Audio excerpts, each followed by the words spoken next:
আসসালামু আলাইকুম সুপ্রিয় এসএসসি পরীক্ষার্থীবৃন্দ, আগামীকাল তোমাদের ইতিহাস পরীক্ষা অনুষ্ঠিত হবে। তোমাদের ইতিহাসের জন্য আমরা গুরুত্বপূর্ণ 576টি এমসিকিউ দিব একটা ভিডিওতে। এই একটা ভিডিওতে 576টি এমসিকিউ শিখলে প্রত্যেকটা বোর্ডের শিক্ষার্থীরা এখান থেকেই ইনশাআল্লাহ 30-এর মধ্যে 30টাই এমসিকিউ কমন পেয়ে যাবে এই 576টা এমসিকিউর মধ্য থেকে। তোমাদের সুবিধার জন্য আমরা একটা ভিডিওতেই সম্পূর্ণ এমসিকিউ দিয়ে দিয়েছি। এজন্য ভিডিওটি শেষ পর্যন্ত দেখবেন এবং সামনে তোমাদের বাকি যে সকল পরীক্ষা রয়েছে প্রত্যেকটা সাবজেক্টের গুরুত্বপূর্ণ এমসিকিউ সাজেশন পাওয়ার জন্য চ্যানেলটি সাবস্ক্রাইব করে রাখবেন। Thank you so much. 1 নম্বর হচ্ছে বাংলাদেশের স্বাধীনতা আন্দোলনের ইতিহাসে কোন সালের নির্বাচন অত্যন্ত গুরুত্বপূর্ণ? 1970 সালের নির্বাচন। বাংলাদেশ শত্রুর দখলমুক্ত হয় কখন? 1971 সালের 16 ডিসেম্বর। আইয়ুব খানের বিরুদ্ধে কখন গণ অভ্যুত্থান হয়েছিল? 1969-এ। 1969 সালে দেশে আন্দোলনের ফলে কার পতন ঘটে? আইয়ুব খানের। আইয়ুব খানের পর কে ক্ষমতায় আসে? ইয়াহিয়া খান। 1970 সালের কত তারিখ জাতীয় পরিষদ নির্বাচন অনুষ্ঠিত হয়? 7 ডিসেম্বর। 1970 সালের প্রাকৃতিক দুর্যোগ কখন সংঘটিত হয়? 12 ডিসেম্বর। ইয়াহিয়া খান কখন জাতির উদ্দেশ্যে ভাষণ দেন? এটা হচ্ছে 1970 সালের 28শে মার্চ। আইনগত কাঠামো আদেশের 20 নং ধারায় সংবিধানের মূল কয়টি নীতি বেঁধে দেওয়া হয়? এটা হচ্ছে 6টি। 1970 সালের নির্বাচনে মোট কয়জন প্রার্থী অংশ নেয়? 781 জন। জাতীয় পরিষদে আওয়ামী লীগের প্রার্থী ছিল কয়জন? 162 জন। 1970 সালের নির্বাচনে আওয়ামী লীগের প্রতীকের ক্ষেত্রে কোনটি সমর্থনযোগ্য? নৌকা। 1970 সালের নির্বাচনে জামাতে ইসলামী পাকিস্তানের প্রার্থী ছিল কত? 69 জন। 1970 সালের নির্বাচনে আওয়ামী লীগ 162টি আসনের মধ্যে কয়টি আসন লাভ করে? 160টি। আওয়ামী লীগের হাতে ক্ষমতা হস্তান্তরে গড়িমসি করে কে? ইয়াহিয়া খান। বাংলাদেশের পতাকা সর্বপ্রথম কখন উত্তোলন করা হয়? 2 মার্চ 1971 সালে। 17 নম্বর হচ্ছে জাতির জন্য সুস্পষ্ট দিক নির্দেশনা হিসেবে নিচের কোনটি অধিক যুক্তিযুক্ত? 7 মার্চের ভাষণ। 7 মার্চ ভাষণের মূল বিষয় ছিল কয়টি? 4টি। কাকে পূর্ব পাকিস্তানের গভর্নর নিয়োগ করা হয়? টিক্কা খানকে। 7 মার্চের ভাষণ কোথায় দেওয়া হয়? সোহরাওয়ার্দী উদ্যানে। কালো রাত্রি হিসেবে নিচের কোন তারিখটি সমর্থনযোগ্য? 25শে মার্চ। 25শে মার্চ রাতে বঙ্গবন্ধুকে গ্রেফতার করে কোথায় নিয়ে যাওয়া হয়? এটা হচ্ছে পাকিস্তানে। ঢাকা বিশ্ববিদ্যালয়ের হলগুলোতে আক্রমণ শুরু হয় কখন? গভীর রাতে। বঙ্গবন্ধুর ঘোষণাপত্র কীভাবে পাঠিয়ে দেন? এটা হচ্ছে ওয়্যারলেস যুগে। বাংলাদেশের স্বাধীনতা দিবস কবে? 26শে মার্চ। বঙ্গবন্ধুর স্বাধীনতার ঘোষণাটি কোন ভাষায় ছিল? ইংরেজি ভাষায়। স্বাধীনতার ঘোষণাটি কোথায় হতে প্রচারিত হয়? কালুরঘাট বেতার কেন্দ্র থেকে। বাংলাদেশের অস্থায়ী সরকার গঠিত হয় কবে? 10 এপ্রিল 1971 সালে। অস্থায়ী সরকারের প্রধান ছিলেন কে? বঙ্গবন্ধু শেখ মুজিবুর রহমান। মুজিবনগর কোন জেলায় অবস্থিত? মেহেরপুর জেলায় অবস্থিত। মুজিবনগর সরকারের প্রধানমন্ত্রী হিসেবে নিচের কোন নামটি অধিক যুক্তিযুক্ত? তাজউদ্দিন আহমেদ। বাংলাদেশের অস্থায়ী সরকারের কয়টি মন্ত্রণালয় ছিল? 12টি। বঙ্গবন্ধু 7 মার্চের ভাষণে উদ্বুদ্ধ হয়ে সাধারণ জনতা কোথায় ব্যারিকেড দেওয়ার চেষ্টা করে? এটা সঠিক উত্তর হচ্ছে ঢাকার রাজপথে। 1 নম্বর হচ্ছে আদিম যুগের মানুষ কি জানতো না? কৃষি। তার মানে আদিম যুগের মানুষ কৃষি কাজ করা জানতো না। 2 নম্বর হচ্ছে আদিম যুগের মানুষের হাতিয়ার হিসেবে নিচের কোনটি অধিক যুক্তিযুক্ত? পাথর। পাথর যুগের প্রথম পর্যায়কে কি বলা হতো? পুরুপলীয় যুগ। আদিম যুগের মানুষ কীভাবে পশু শিকার করত? পাথরের অস্ত্র দিয়ে। আদিম যুগের মানুষ কিসের ব্যবহার জানত না? আগুনের ব্যবহার জানত না। প্রথম রাজবংশের শাসনামল শুরু হয় কখন থেকে? খ্রিস্টপূর্ব 3200 অব্দ থেকে। মিশরের সাথে সাদৃশ্য রয়েছে কোনটির? ইজিপ্ট। মিশর এবং ইজিপ্ট এই দুইটার মধ্যে সাদৃশ্য রয়েছে। কোন দেশটিকে 3টি মহাদেশে ঘিরে রেখেছে? মিশর। মিশরের উত্তরে কি রয়েছে? ভূমধ্যসাগর। মিশরের ভূপ্রকৃতির প্রধান বৈশিষ্ট্যের ক্ষেত্রে নিচের কোনটি অধিক যুক্তিযুক্ত? এটা হচ্ছে নীল নদ। মিশর দেশটির কিছু অংশ জুড়ে শস্য শ্যামলা সবুজ ভূমি থাকার যথার্থ কারণ কোনটি? এটা হচ্ছে নীল নদের কারণে। মিশরের মাটির রং কেমন? কালো। মিশরের আয়তন কত? প্রায় 4 লাখ বর্গ মাইল। মিশরীয় সভ্যতা স্থায়ী হয়েছিল কত বছর? 2500 বছরেরও বেশি। মিশরীয় সভ্যতার গোড়াপত্তনের ক্ষেত্রে কার নেতৃত্ব সমর্থনযোগ্য? এটা হচ্ছে মেনেসের। মিশরের উপর প্লিবিয়দের আক্রমণ শুরু হয় কখন থেকে? এটা হচ্ছে খ্রিস্টপূর্ব 10ম শতকের মাঝামাঝি। মিশরের প্রথম রাজা কে? 17 নম্বর আমরা দেখি মিশরের প্রথম রাজা হচ্ছেন ফারাও। ফারাও এর সাথে সাদৃশ্য রয়েছে কোনটির? ফেরো এর সাদৃশ্য রয়েছে ফারাওয়ের সাথে। ফারাওরা কেমন ছিলেন? ক্ষমতাশালী। ফারাওরা নিজেদের কি মনে করতেন? সূর্য দেবতার বংশধর। ফারাও পদটি কেমন ছিল? এটা হচ্ছে বংশানুক্রমিক। মিশরের অর্থনীতি কিসের উপর নির্ভর করত? কৃষির উপর। মিশরের লাঙ্গলের ব্যবহার শুরু হয় কখন? খ্রিস্টপূর্ব 4300 অব্দে। নীলনদের উৎপত্তিস্থল হিসেবে কোনটি সমর্থনযোগ্য? এটা হচ্ছে হেরোডোটাস। 26 নম্বর আমরা দেখি 26 নম্বর হচ্ছে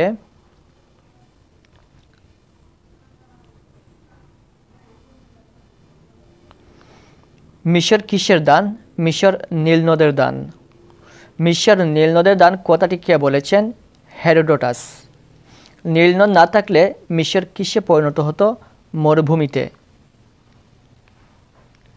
প্রাচীনকালে নীলনদে প্রতি বছর কি হতো? বন্যা হতো। নীলনদ উপত্যকার আয়তন কত? 550 মাইল। মিশরীয়রা মৃতদেহকে মমি করে রাখত কেন? দেহকে তাজা রাখার জন্য। ফারাওরা ঈশ্বরের কি হিসেবে দেশ শাসন করতেন? প্রতিনিধি হিসেবে। আমেনহুটেপ কখন ক্ষমতা গ্রহণ করেন? এটা হচ্ছে 1375 খ্রিস্টাব্দে।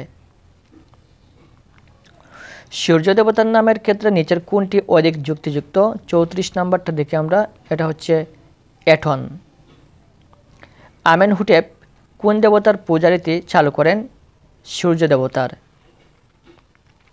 মিশরীয়দের প্রিয় রঙের ক্ষেত্রে কোনটি সমর্থনযোগ্য?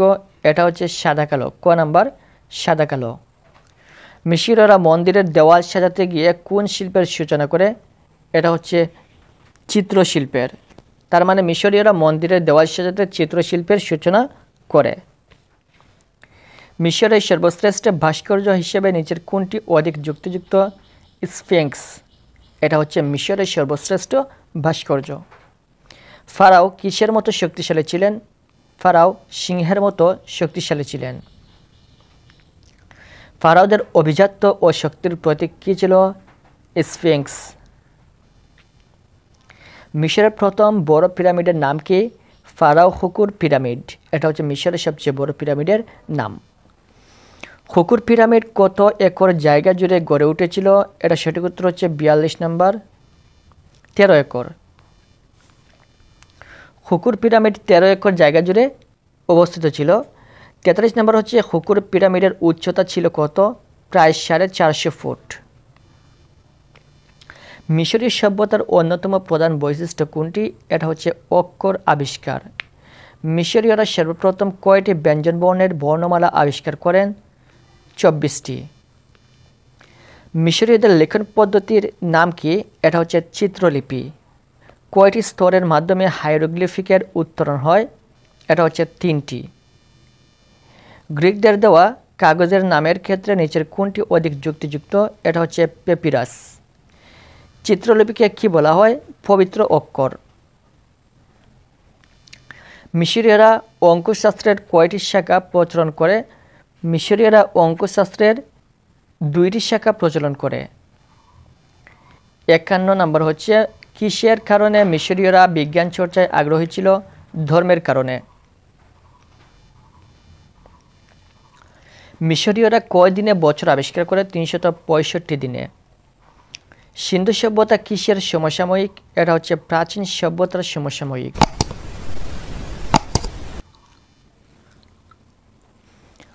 54 নম্বর হচ্ছে সিন্ধু সভ্যতা আবিষ্কারের কাহিনী কেমন? চমকপ্রদ। মর্টিমার হুইলারের মতে সিন্ধু সভ্যতার সময়কাল কোনটি? খ্রিস্টপূর্ব 2500 থেকে খ্রিস্টপূর্ব 1500 অব্দে। সিন্ধু সভ্যতার যুগে নগরের শাসনকর্তা কোথায় বাস করতেন? নগরের দুর্গে। সিন্ধু উপত্যকার নগরগুলো কেমন ছিল? এটা হচ্ছে প্রজাতান্ত্রিক। সিন্ধু সভ্যতার যুগে মানুষ কীভাবে বসবাস করত? এর সঠিক উত্তর হচ্ছে ক নাম্বার, সমাজবদ্ধ পরিবেশে। সিন্ধু সভ্যতার যুগে কোন পরিবার পদ্ধতি চালু ছিল? এটা হচ্ছে একক পরিবার পদ্ধতি চালু ছিল সিন্ধু সভ্যতার যুগে। 60 নম্বরটা হচ্ছে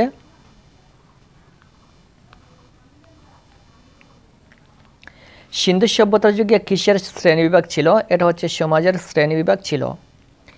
সিন্ধু সভ্যতার যুগে সমাজ কয়টি শ্রেণীতে বিভক্ত ছিল? দুটি শ্রেণীতে বিভক্ত ছিল। সিন্ধু সভ্যতার যুগে কৃষকেরা কোথায় বাস করত? গ্রামে। সিন্ধু সভ্যতার যুগে বণিক সম্প্রদায় কেমন ছিল? শক্তিশালী। সিন্ধু সভ্যতার সমাজ ব্যবস্থার ক্ষেত্রে নিচের কোনটি সমর্থনযোগ্য? সিন্ধু সভ্যতা ছিল মাতৃতান্ত্রিক সমাজ ব্যবস্থা।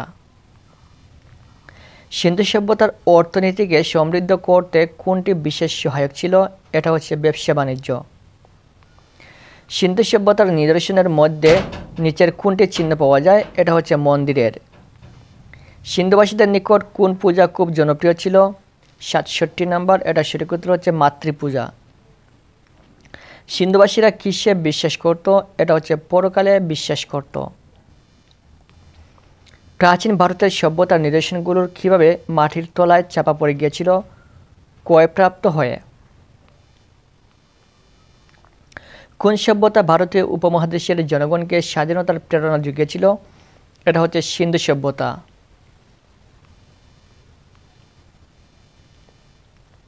সিন্ধু সভ্যতার গড়বাড়ি কীভাবে তৈরি হয়েছিল? ইট দিয়ে। সিন্ধু সভ্যতার রাস্তাগুলো কেমন ছিল? সোজা। হরপ্পার সবচেয়ে আকর্ষণীয় ইমারত হিসেবে নিচের কোনটি অধিক যুক্তিযুক্ত? এটা হচ্ছে বৃহদাকার শস্যাগার। সিন্ধু সভ্যতার যুগে পাথরের ধারে কি ছিল? Lamp post. পরিমাপ পদ্ধতির আবিষ্কার হিসেবে নিচের কোন সভ্যতাটি অধিক যুক্তিযুক্ত? 75 নম্বর, সঠিক উত্তর হচ্ছে গ্রিক সভ্যতা। এক্স সভ্যতার অধিবাসীরা লোহার ব্যবহার জানত না। এক্স সভ্যতার সাথে কোন সভ্যতার সাদৃশ্য রয়েছে? এটা হচ্ছে সিন্ধু সভ্যতার। চারকোনা আকৃতির বাটখারাগুলো কেমন ছিল? এরা খুবই ছোট ছিল। সিন্ধু সভ্যতার তাঁতিরা কোন শিল্পে পারদর্শী ছিলেন? এটা হচ্ছে বয়ন শিল্পে পারদর্শী ছিলেন। 79 নম্বর হচ্ছে সিন্ধু সভ্যতায় তামা আমদানি করতে হতো কেন? তামা বেশি পাওয়া যেত না বলে তামা আমদানি করতে হতো। সিন্ধু সভ্যতার কুমারেরা কিসের ব্যবহার জানত? চাকার ব্যবহার জানত। সিন্ধু সভ্যতায় শস্যাগারকে কি বলা হতো? কুশাগার বলা হতো। মহেঞ্জোদারোতে কি ছিল? স্নানাগার ছিল। মহেঞ্জোদারের দৈর্ঘ্য ছিল কত? এটা সঠিক উত্তর হচ্ছে 180 বর্গফুট। মহেঞ্জোদারের স্নানাগারের মূল কক্ষের ক্ষেত্রে কোনটি প্রযোজ্য? দোতলা বিশিষ্ট ছিল। সিন্ধু সভ্যতার যুগে কয়টি ভাস্কর্য মূর্তি পাওয়া গেছে? 13টি। গ্রিক সভ্যতাকে কয় ভাগে ভাগ করা হয়েছে? 2 ভাগে। গ্রিকের ইতিহাসে অন্ধকার যুগ হিসেবে নিচের কোনটি অধিক যুক্তিযুক্ত? এটা হচ্ছে খ্রিস্টপূর্ব 12 থেকে 9 শতকে। গ্রিক সভ্যতার সঙ্গে কয়টি সভ্যতার সাংস্কৃতিক নাম জুড়ে রয়েছে অথবা জড়িত? এটা হচ্ছে 2টি। গ্রিক উপদ্বীপের প্রধান শহর কোনটি? এটা হচ্ছে অ্যাথেন্স। 90 নম্বর হচ্ছে স্পার্টানদের জীবন খাদ্য রক্ষার জন্যই নিয়োজিত ছিল স্পার্টাদের। স্পার্টানদের সমাজ তৈরি হয়েছিল কিসের প্রয়োজনকে ঘিরে? এটা হচ্ছে যুদ্ধের প্রয়োজনকে ঘিরে। 92 নম্বর হচ্ছে স্পার্টার জীবনযাত্রার সবচেয়ে উল্লেখযোগ্য বিষয় হিসেবে নিচের কোনটি অধিক যুক্তিযুক্ত? কঠোর শৃঙ্খলা। শিক্ষা ব্যবস্থার মূল উদ্দেশ্য ভালো সৈনিক তৈরি করা। কথাটি কাদের ক্ষেত্রে প্রযোজ্য? স্পার্টাদের। স্পার্টা সমাজে কয় বছর বয়স পর্যন্ত সামরিক শিক্ষা গ্রহণ করতে হতো? 60 বছর। স্পার্টাদের কোন বিষয়ে উৎসাহ দেওয়া হতো না? এটা হচ্ছে বিদেশ যাত্রার বিষয়ে উৎসাহ দেওয়া হতো না। স্পার্টার শাসনতন্ত্র প্রণয়ন করেন কে? লাইকার্গস। আদিম যুগের মানুষ 1-3 কৃষিকাজ জানত না, বনে বনে ঘুরে ঘুরে ফলমূল সংগ্রহ করত। নবপলীয় যুগের ক্ষেত্রে প্রযোজ্য 1-2-3 এ যুগের মানুষ কৃষিকাজ শিখে, মানুষ নদীর তীরে বসবাস শুরু করে, মানুষ ঘরবাড়ি নির্মাণ করতে শিখে। 99 নম্বর হচ্ছে ফারাওদের ক্ষেত্রে গ্রহণযোগ্য, এটা সঠিক উত্তর হচ্ছে 1-2-3। তার মানে ফারাওদের ক্ষেত্রে গ্রহণযোগ্য ছিল, ফারাওরা ছিল অত্যন্ত ক্ষমতাশালী, তারা নিজেদের সূর্য দেবতার বংশধর মনে করতেন। ফারাওয়ের ছেলে হতো উত্তরাধিকার সূত্রে ফারাও। 1 নম্বর হচ্ছে মিশরীয়দের লিখন পদ্ধতিকে কি বলা হতো? এটা হচ্ছে ক নাম্বার হাইরোগ্লিফিক। মিশরীয়দের লিখন পদ্ধতিকে বলা হতো হাইরোগ্লিফিক। 2 নম্বর হচ্ছে মিশরীয়দের কাছে ধর্ম এত গুরুত্বপূর্ণ ছিল কেন? এটা হচ্ছে ক নাম্বার মিশরীয়রা সর্বক্ষেত্রে ধর্ম দ্বারা অনুপ্রাণিত ছিল এজন্য। পৃথিবীর মানচিত্র প্রথম অঙ্কন করেন কারা? খুবই গুরুত্ব সহকারে শুনবেন, মনোযোগ সহকারে। 3 নম্বর হচ্ছে পৃথিবীর মানচিত্র প্রথম অঙ্কন করেন কারা? এটা হচ্ছে গ্রিকরা। 4 নম্বর আদিম মানুষেরা অস্ত্র তৈরি করতে কি ব্যবহার করত? সঠিক উত্তর হচ্ছে ঘ নাম্বার পাথর। পুরুপুলীয় যুগ কি? এটা সঠিক উত্তর হচ্ছে খ নাম্বার পুরনো পাথরের যুগ। কোন অস্ত্র দিয়ে প্রাচীন মানুষ পশু শিকার করত? এটা হচ্ছে খ নাম্বার পাথরের অস্ত্র দিয়ে। 7 নম্বর হচ্ছে পুরনো পাথরের যুগ শেষ হলে মানুষ কোনটি শিখে? সঠিক উত্তর হচ্ছে খ নাম্বার কৃষিকাজ। 8 নম্বর কোন যুগের শেষে প্রাচীন মানুষের যাযাবর জীবন শেষ হয়?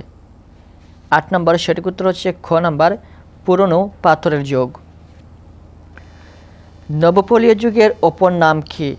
সঠিক উত্তর হচ্ছে গ নাম্বার নতুন পাথরের যুগ। মিশরের প্রথম ফারাও কে?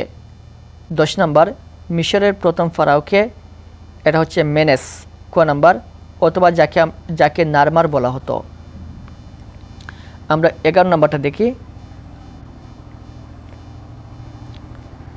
সো আমাদের বাসা হচ্ছে নদীর পাশে, যার কারণে নদী দিয়ে যখন নৌকা যায় তখন কিন্তু ইঞ্জিনের অনেক শব্দ হয়।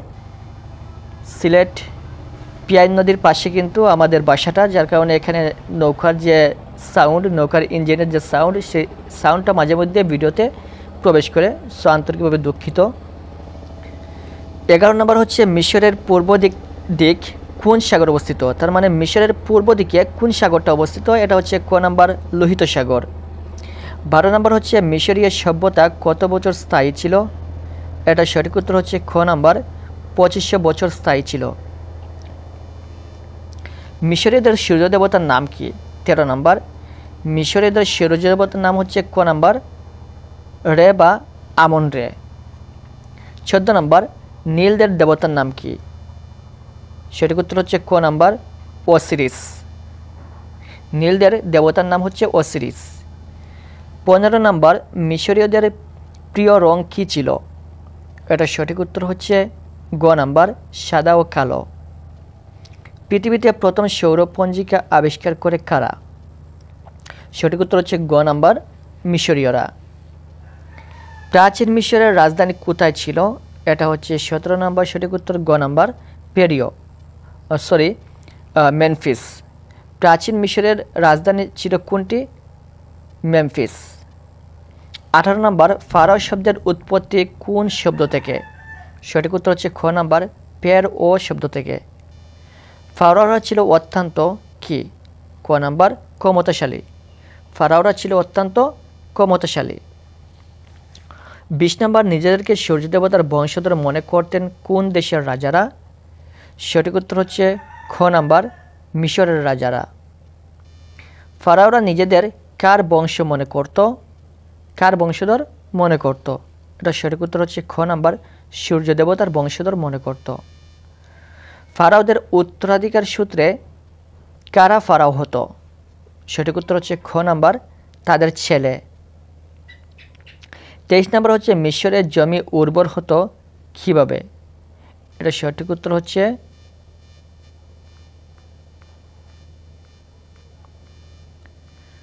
বন্যার পানি দ্বারা। ঘ নাম্বার বন্যার পানি দ্বারা।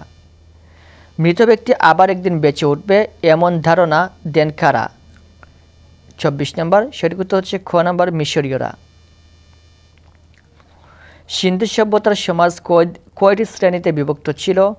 ক নাম্বার 2টি শ্রেণীতে। 26 নম্বর হচ্ছে সিন্ধু সভ্যতার পরিবার ব্যবস্থা কেমন ছিল? এটা সঠিক উত্তর হচ্ছে ক নাম্বার মাতৃতান্ত্রিক। 27 নম্বর সিন্ধু সভ্যতার কৃষকরা কোথায় বাস করত? সঠিক উত্তর হচ্ছে ঘ নাম্বার গ্রামে। ব্রোঞ্জের উপাদান কী কী? সঠিক উত্তর হচ্ছে ক নাম্বার তামা ও টিন। সিন্ধু সভ্যতার অধিবাসীরা কিসের ব্যবহার জানত না? সঠিক উত্তর হচ্ছে খ নাম্বার লোহার ব্যবহার জানত না। 30 নম্বর হচ্ছে মিশরীয়দের লেখার সময় মনোভাব কেমন থাকত? ক নাম্বার আনন্দপূর্ণ। 31 নম্বর হচ্ছে কোন সভ্যতাকে হরপ্পা সংস্কৃতি বলা হয়? এটা হচ্ছে খ নাম্বার সিন্ধু সভ্যতাকে খ নাম্বার চীনা সভ্যতাকে হরপ্পা সংস্কৃতি বলা হয়। 32 হচ্ছে কোন সভ্যতার আবিষ্কারের কাহিনী চমকপ্রদ? এটা হচ্ছে সিন্ধু সভ্যতার আবিষ্কারের কাহিনী চমকপ্রদ। 33 নম্বর হচ্ছে সিন্ধু প্রদেশ কোন দেশে অবস্থিত? সঠিক উত্তর হচ্ছে খ নাম্বার পাকিস্তানে অবস্থিত। 34 নম্বর লারকানা জেলা কোন প্রদেশের অন্তর্গত? সঠিক উত্তর হচ্ছে খ নাম্বার সিন্ধু প্রদেশের অন্তর্গত। মহেঞ্জোদারো শহরের মাটির ঢিবি কেমন ছিল? সঠিক উত্তর হচ্ছে ক নাম্বার উঁচু ছিল। মরা মানুষের ঢিবি বলতে বোঝায়? খ নাম্বার মহেঞ্জোদারোকে। 37 নম্বর পরিকল্পিত নগরী কোন সভ্যতার অবদান? এটা হচ্ছে গ নাম্বার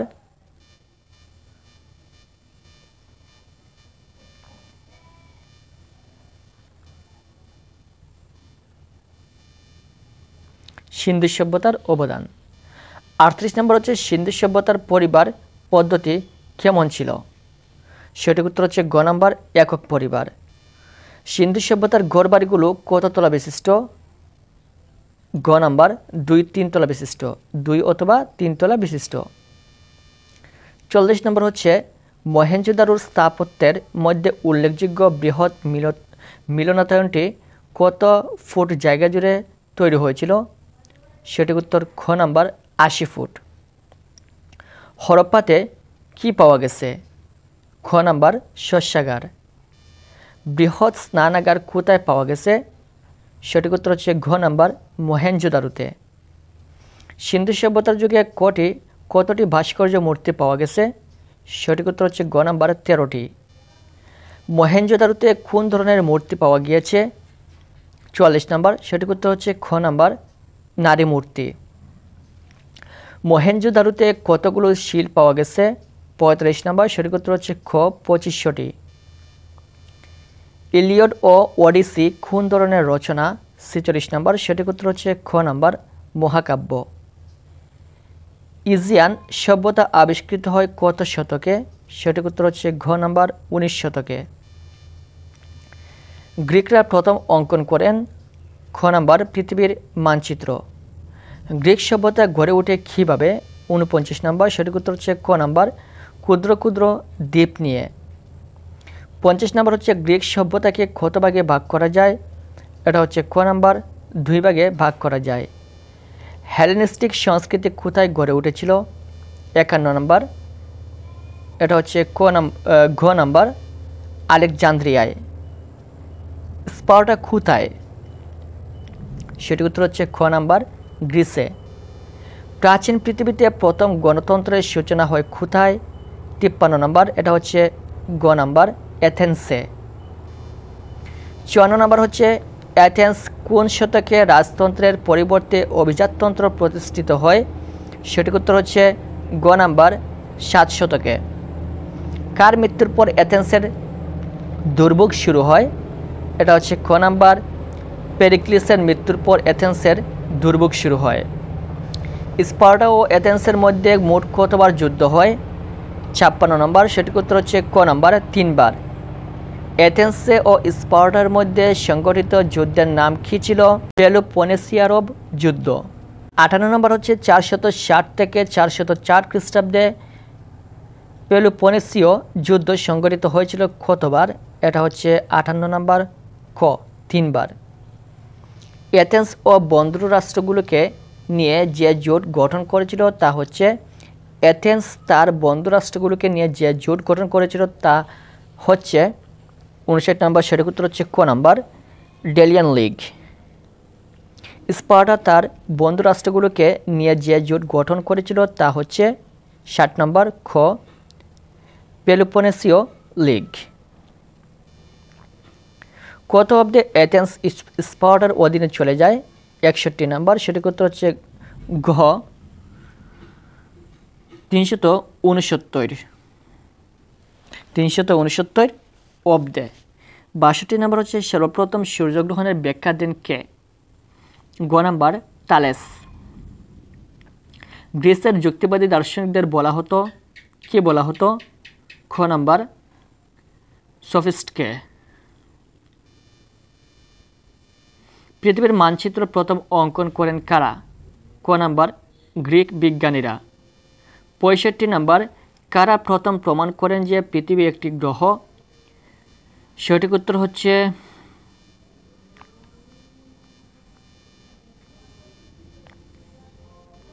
গ্রিকেরা। ক নাম্বার গ্রিকেরা। সূর্য ও চন্দ্রগ্রহণের কারণ সর্বপ্রথম কারা নির্ণয় করেন? সঠিক উত্তর হচ্ছে গ নাম্বার গ্রিক জ্যোতির্বিদরা। ফিলিপ কোন দেশের রাজা? সঠিক উত্তর হচ্ছে গ নাম্বার মেসিডোনের রাজা। গ্রিসের সংস্কৃতির নাম কী ছিল? সঠিক উত্তর হচ্ছে 68 নম্বর খ হেলেনীয়। স্বাধীন গ্রীসবাসীর ছেলেরা কত বছর বয়স থেকে পাঠশালায় যাওয়া আসা করত? এটা সঠিক উত্তর হচ্ছে খ নাম্বার 7 বছর। ধনী ব্যক্তির ছেলেদের কত বছর পর্যন্ত লেখাপড়া করা লাগতো? সঠিক উত্তর খ নম্বর 18 বছর। ইউরিপিডিস কে ছিলেন? ক নাম্বার নাট্যকার। দ্য পেলোপনেসিয়ান ওর বইয়ের লেখক কে? সঠিক উত্তর হচ্ছে খ নাম্বার টুকিডাইডেস। গ্রিকদের কতটি দেবদেবী ছিল? সঠিক উত্তর হচ্ছে খ নাম্বার 12টি। গ্রিকদের দেবতার রাজা কে ছিলেন? সঠিক উত্তর ঘ নাম্বার জিউস। গ্রিকদের প্রধান দেবতার নাম কী ছিল? ঘ নাম্বার জিউস। গ্রিকদের সূর্য দেবতার নাম কী ছিল? এটা সঠিক উত্তর হচ্ছে 76 নম্বর খ নেপচুন। 77 নম্বর হচ্ছে গ্রিকদের সাগর দেবতার নাম কী ছিল? এটা সঠিক উত্তর হচ্ছে খ পুসিডন। গ্রিকদের জ্ঞানের দেবী কে ছিলেন? সঠিক উত্তর হচ্ছে গ নাম্বার এথেনা।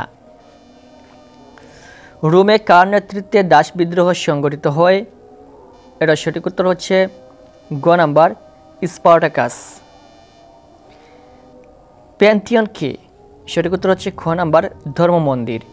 পৃথিবীর সবচেয়ে বড় নাট্যশালা কোথায় তৈরি হয়েছিল? এটা সঠিক উত্তর হচ্ছে ঘ নাম্বার রোমে। রোমদের মধ্যে কে বিজ্ঞান সম্পর্কে বিশ্বকোষ প্রণয়ন করেন? সঠিক উত্তর হচ্ছে খ নাম্বার প্লিনি। রোমানদের কোন সম্রাট খ্রিস্টান ধর্মগ্রহণ করেন? সঠিক উত্তর হচ্ছে ক নাম্বার কনস্টান্টাইন। সর্বপ্রথম সম্পূর্ণ রোমান আইন সংকলন করেন কে? এটা সঠিক উত্তর হচ্ছে গ নাম্বার সম্রাট জাস্টিনিয়ান। রোমান আইন সংকলিত হয় কয়টি ব্রোঞ্জ পাতে? সঠিক উত্তর হচ্ছে গ নাম্বার 12টি ব্রোঞ্জ পাতে। রোমান আইনকে কয়টি শাখায় ভাগ করা যায়?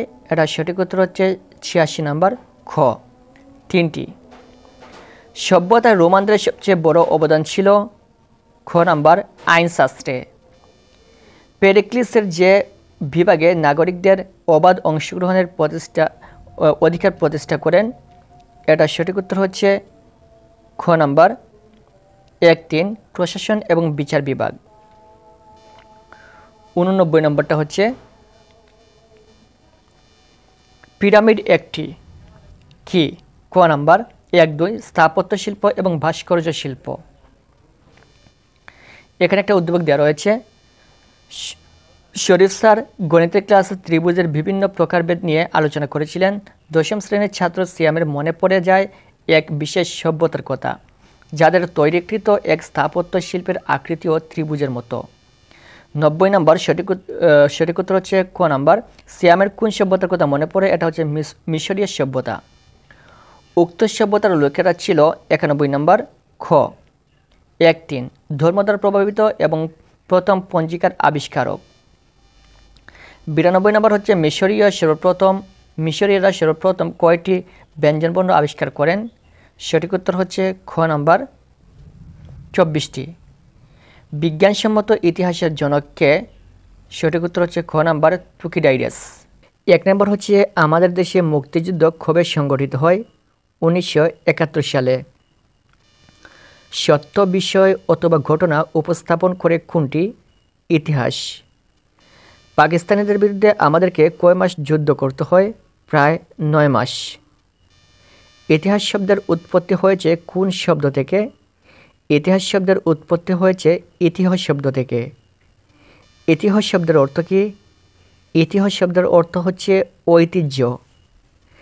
ইতিহাস হলো বর্তমান ও অতীতের মধ্যে এক অন্তহীন সংলাপ। উক্তিটি কার? E.H. কারের। খুবই ইম্পর্টেন্ট। E.H. কারের উক্তি হচ্ছে ইতিহাস হলো বর্তমান ও অতীতের মধ্যে এক অন্তহীন সংলাপ। অতীতের ক্রমবিবর্তন ও ঐতিহ্যের বস্তুনিষ্ঠ বিবরণ কি? ইতিহাস। বর্তমান সময়ের ইতিহাসকে কী বলা হয়? সাম্প্রতিক ইতিহাস। এটা খুবই গুরুত্বপূর্ণ। বর্তমান সময়ের ইতিহাসকে বলা হয় সাম্প্রতিক ইতিহাস। ইতিহাস শব্দটির সন্ধিবিচ্ছেদ নিচের কোনটি? ইতিহ যোগ আস। এটা সঠিক হবে। এটা 9 নম্বর আমরা দেখি। ইতিহাস শব্দের সঠিক সন্ধিবিচ্ছেদ কোনটি? ইতিহ যোগ আদন্তস্য আস। এটা হচ্ছে ইতিহাস শব্দের সঠিক সন্ধিবিচ্ছেদ। ঘটে যাওয়া ঘটনাকে ইতিহাস বলেছেন কে? Doctor Johnson. সমাজ ও রাষ্ট্রে নিরক্ষর বয়ে যাওয়া ঘটনার প্রবাহকে কী বলা হয়? এটা হচ্ছে ইতিহাস। 12 নম্বর হচ্ছে হিস্টোরি শব্দটির বাংলা প্রতিশব্দ কি? হিস্টোরি শব্দটির বাংলা প্রতিশব্দ হচ্ছে ইতিহাস। হিস্টোরিয়া কোন ধরনের শব্দ? এটা হচ্ছে গ্রিক শব্দ। হিস্টোরি শব্দটি কোন শব্দ থেকে উৎপত্তি হয়েছে? এটা হিস্টোরিয়া শব্দ থেকে উৎপত্তি হয়েছে।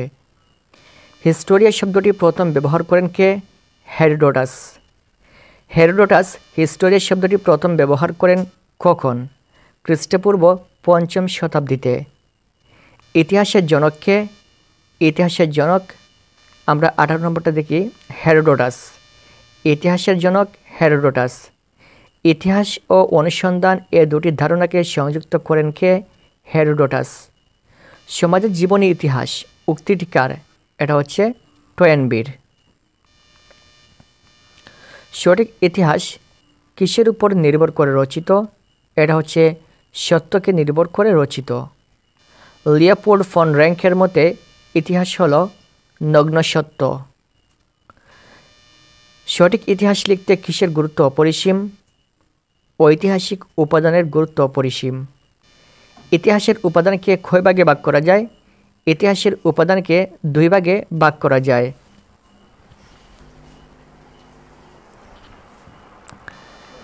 লামা তারানাথ কোন দেশীয় লেখক ছিলেন? তিনি তিব্বতীয় লেখক ছিলেন। পাল বংশের প্রতিষ্ঠাতাকে? পাল বংশের প্রতিষ্ঠাতা হচ্ছেন গোপাল। 26 নম্বরটা আমরা একটু দেখি। 26 নম্বর হচ্ছে চৈনিক পরিব্রাজক হিসেবে কার নাম সমর্থনযোগ্য? এটা হচ্ছে হিউয়েন সাং। ইবনে বতুতা কোন দেশীয় পরিব্রাজক? তিনি আফ্রিকান একজন পরিব্রাজক। প্রত্নতাত্ত্বিক নিদর্শন কোন ধরনের উপাদান? এটা হচ্ছে অলিখিত উপাদান। ওয়ারী বটেশ্বরের কোন জেলায় অবস্থিত? তার মানে ওয়ারী বটেশ্বর কোন জেলায় অবস্থিত? নরসিংদী জেলায় অবস্থিত। বাংলার প্রাচীন সভ্যতার নবদিগন্তের উন্মোচন নিচের কোনটির প্রভাব? এটা হচ্ছে ওয়ারী বটেশ্বর।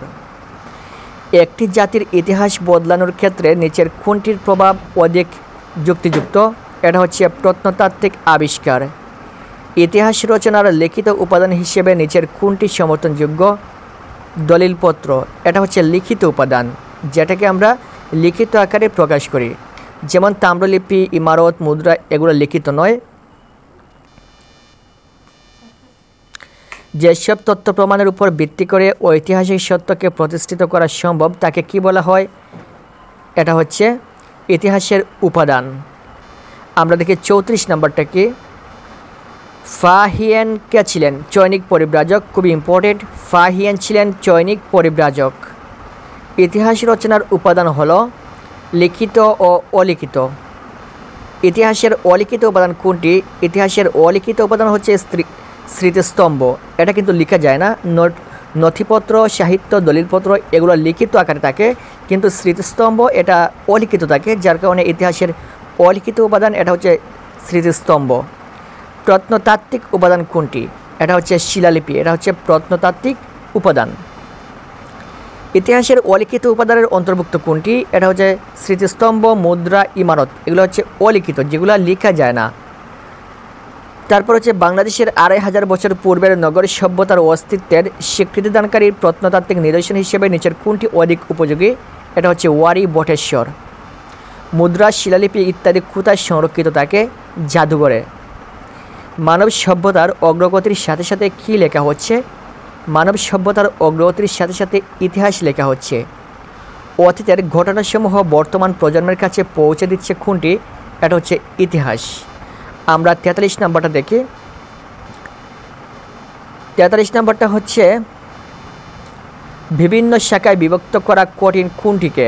এটা হচ্ছে ইতিহাসকে। ইতিহাসকে বিভিন্ন শাখায় বিভক্ত করা কঠিন। ইতিহাসকে প্রধানত কয় ভাগে ভাগ করা যায়? 2 ভাগে, লিখিত উপাদান এবং অলিখিত উপাদান। ভৌগোলিক অবস্থানগত দিক থেকে ইতিহাসকে কয় ভাগে ভাগ করা যায়? 3 ভাগে। বিষয়বস্তুগত ইতিহাস কিভাবে রচিত হয়? কোনো বিশেষ বিষয়ের উপর ভিত্তি করে বিষয়বস্তুগত ইতিহাস রচিত হয়। ইতিহাসের বিষয়বস্তুর পরিসর কেমন?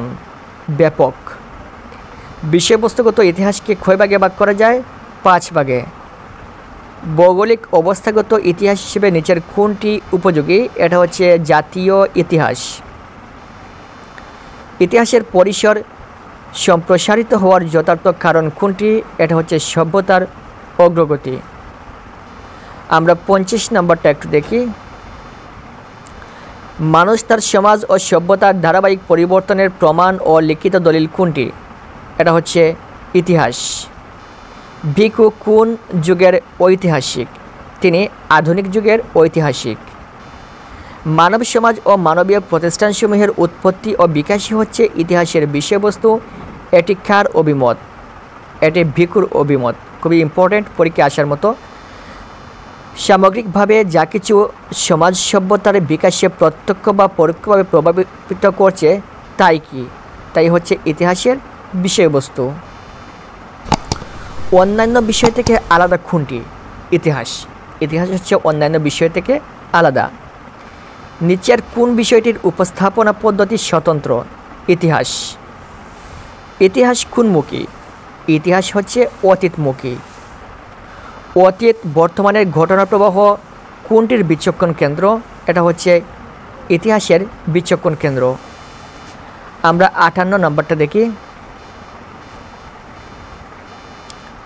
ইতিহাসে কিসের স্থান নেই? ইতিহাসে আবেগের স্থান নেই। ইতিহাসের বিষয়বস্তু কি? ইতিহাসের বিষয়বস্তু হচ্ছে মূলত মানুষ। মানুষের মাধ্যমেই কিন্তু ইতিহাস লেখা শুরু হয়। ঘটে যাওয়া ঘটনার সঠিক বিবরণ পরবর্তী প্রজন্মের কাছে তুলে ধরা কার বৈশিষ্ট্য? ইতিহাসের বৈশিষ্ট্য। ইতিহাস কোন ধরনের? এটা হচ্ছে প্রবহমান। ইতিহাস হচ্ছে প্রবহমান, যেটা থামে না, সবসময় চলতেই থাকে। বস্তুনিষ্ঠতা ও নিরপেক্ষতা কিসের বৈশিষ্ট্য? ইতিহাসের বৈশিষ্ট্য। প্রতিটি মানুষের পর্যবেক্ষণ ক্ষমতা কেমন? ভিন্ন ভিন্ন।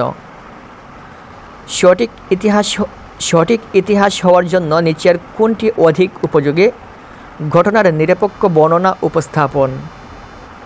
মানুষ কর্তৃক সম্পাদিত সকল বিষয় কিসের আওতাভুক্ত? এটা হচ্ছে ইতিহাসের পরিসরের আওতাভুক্ত। ৬৬ নম্বরটা দেখি, মানুষের চিন্তা ভাবনা কর্মধারা পরিবর্তনের সাথে সাথে কিসের পরিসর সম্প্রসারিত হচ্ছে? ইতিহাসের। এটা হবে ইতিহাসের। খাদ্য সংগ্রহের মধ্যে কর্মকাণ্ড সীমাবদ্ধ ছিল কোন যুগের মানুষের? এটা হচ্ছে প্রাগৈতিহাসিক যুগের মানুষের খাদ্য সংগ্রহের মধ্যে কর্মকাণ্ড সীমাবদ্ধ ছিল। তার মানে তাদের একটাই কাজ ছিল, সেটা শুধুমাত্র খাদ্য সংগ্রহ করা। মানুষের কর্মকাণ্ডের পরিধি বাড়ার যথার্থ কারণ কোনটি? এটা হচ্ছে সভ্যতার অগ্রগতি। অর্থনীতি, সমাজ, শিল্পকলার ইতিহাস রচনা করেন নিচের কোনটির প্রভাব? এটা হচ্ছে মার্ক্সবাদ প্রচার। অর্থনীতি, সমাজ, শিল্পকলার ইতিহাস রচনা নিচের কোনটির প্রভাব? এটা হচ্ছে মার্ক্সবাদ প্রচার। বিস্তৃত সীমা স্থিতিশীল নয় কোনটির? বিস্তৃতির সীমা স্থিতিশীল নয় কোনটির? ইতিহাসের। মানব সমাজের সভ্যতার বিবর্তনের সত্য নির্ভর বিবরণ কি? ইতিহাস। অতীতের পরিপ্রেক্ষিত বর্তমান অবস্থা বুঝতে কোনটির পাঠ অধিক যুক্তিযুক্ত? ইতিহাস পাঠ। দেশ ও জাতির স্বার্থে এবং ব্যক্তির প্রয়োজনে কোনটির পাঠ অত্যন্ত জরুরি? ইতিহাস পাঠ। ৭৪ নম্বরটা হচ্ছে, মানুষের জ্ঞানের পরিধি বৃদ্ধিতে নিচের কোনটির সাহায্য অধিক উপযোগী বলে তুমি মনে করো? অতীতের সত্যনিষ্ঠ বর্ণনা। জাতীয়তাবোধ ও জাতীয় সংহতি সুদৃঢ়করণে কোনটির পাঠ অধিক যুক্তিযুক্ত? ইতিহাস পাঠ। মানুষকে সচেতন করে তোলে কিসের জ্ঞান? এটা হচ্ছে ইতিহাসের জ্ঞান। কিসের ব্যবহারিক গুরুত্ব অপরিসীম? ইতিহাসের। মানুষ ইতিহাস পাঠ করে অতীত ঘটনাবলীর দৃষ্টান্ত থেকে কী নিতে পারে? শিক্ষা। বর্তমানের প্রয়োজনে কাজে লাগানো যেতে পারে কিসের শিক্ষা? ইতিহাসের শিক্ষা। ইতিহাসকে শিক্ষণীয় দর্শন বলার যথার্থ কারণ কি? এটা হচ্ছে দৃষ্টান্তের মাধ্যমে শিক্ষা দেয়। জ্ঞান চর্চার আগ্রহ বাড়ার জন্য তুমি কি পাঠ করবে? ইতিহাস পাঠ। ৮২ নম্বরটা হচ্ছে, বাস্তব জীবনে চলার জন্য উৎকৃষ্টতম শিক্ষা হিসেবে নিচের কোনটি অধিক উপযোগী? এটা হচ্ছে সত্যনিষ্ঠ ইতিহাস পাঠ। অতীতের সত্যনিষ্ঠ বর্ণনা কিসের পরিধি বৃদ্ধি করতে সাহায্য করে? জ্ঞানের। মুক্তিযুদ্ধ আমাদের কাহিনী। এটা হচ্ছে ১-৩ গর্বের এবং গৌরবের। ইতিহাস সম্পর্কে গভীর অনুসন্ধান করতে হলে প্রয়োজন ২-৩ ইতিহাসের উপাদান জানা এবং ইতিহাসের প্রকারভেদ জানা। বর্তমানের সকল বিষয় গড়ে উঠেছে ২-৩ অতীতের ক্রমবিবর্তনের উপর ভিত্তি করে, অতীতের ঐতিহ্যের উপর ভিত্তি করে।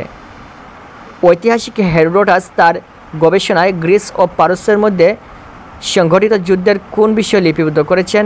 ১-২-৩ প্রাপ্ত তথ্য, গুরুত্বপূর্ণ ঘটনাসমূহ এবং গ্রিসের বিজয়গাথা।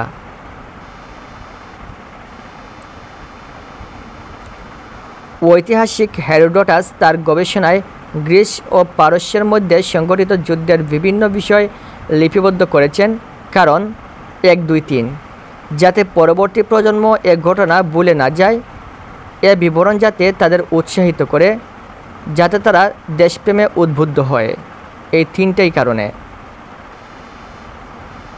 আধুনিক ইতিহাসের জনক জার্মান ঐতিহাসিক লিওপোল্ড ফন র্যাঙ্কে মনে করেন। ৮২ নম্বরটা দেখি আমরা।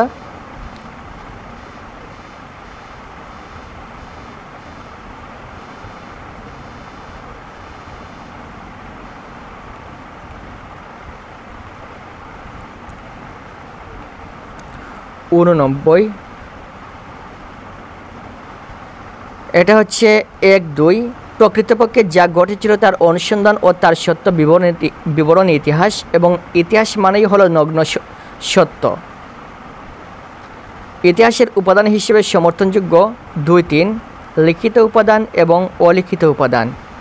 হিস্টোরিয়া বা হিস্টোরি শব্দের সরল ও সাধারণ অর্থ। এটা হচ্ছে ২-৩ অনুসন্ধান বা গবেষণা এবং অতীত কাহিনী। ইতিহাসের লিখিত উপাদান ১-৩ সাহিত্য এবং বৈদেশিক বিবরণ। ইতিহাসের অলিখিত উপাদান হিসেবে তুমি চিহ্নিত করবে 2-3 মুদ্রা এবং তাম্রলিপি। যে উপাদানের ভিত্তিতে জাতীয়তাবোধ গড়ে ওঠে এটা হচ্ছে 1-2-3 জাতীয় পরিচয়, ইতিহাস, ঐতিহ্য। ইতিহাসের ক্ষেত্রে প্রযোজ্য 2-3 ইতিহাস অতীত বর্তমানমুখী, ইতিহাস নিরন্তর প্রবহমান। ইতিহাসের ঠাঁই নেই 1-3 আবেগের এবং অতিক্ষতনের। 97 নম্বরটা আমরা দেখি। ইতিহাসের বৈশিষ্ট্য হলো 2-3 বস্তুনিষ্ঠতা এবং নিরপেক্ষতা। মানুষের কর্মকাণ্ডের পরিধি বৃদ্ধির যথার্থ কারণ হলো 1-3 সময়ের বিবর্তন এবং সভ্যতার অগ্রগতি। এখানে একটা উদ্দীপক দেওয়া রয়েছে, রিপনের নানার পূর্বপুরুষেরা জমিদার ছিলেন। তারা ওই জমিদারদের পুরনো দালানে দীর্ঘদিন যাবৎ বসবাস করে আসছেন। দালানটি হয়ে যাওয়ার কারণে ভেঙে ফেলার পর ভূগর্ভে মুদ্রা, শিলালিপি, তাম্রলিপি ও ইমারত পাওয়া যায়। এছাড়াও সিন্ধুকের মধ্যে পুরনো দিনের বইও পাওয়া যায়। রিপনের নানার বাড়ি পুরনো দালানে পাওয়ার উপাদানগুলোর মধ্যে ইতিহাসের লিখিত উপাদান কোনটি? এটা হচ্ছে পুরনো দিনের বই। উক্ত বাড়ির পুরনো দালান ভেঙে ইতিহাসের যে উপাদান পাওয়া যায় তা হলো 1-2-3 লিখিত উপাদান, অলিখিত উপাদান এবং প্রত্নতাত্ত্বিক। বিশিষ্ট লেখিকা ফিরোজা বেগম মনে করেন ইতিহাসকে ভৌগোলিক অবস্থানগত দিক, বিষয়বস্তুগত দিক দিয়ে অনুধাবন করা প্রয়োজন। অন্যদিকে ঐতিহাসিক রিকু মনে করেন যে মানব সমাজ ও মানবীয় প্রতিষ্ঠানসমূহের উৎপত্তি ও বিকাশই হন ইতিহাসের বিষয়বস্তু। প্রশ্ন হচ্ছে ঐতিহাসিক রিকু এর ধারণা কোন সময় বলে তোমার মনে হয়? এটা হচ্ছে অত্যাধুনিক যুগ।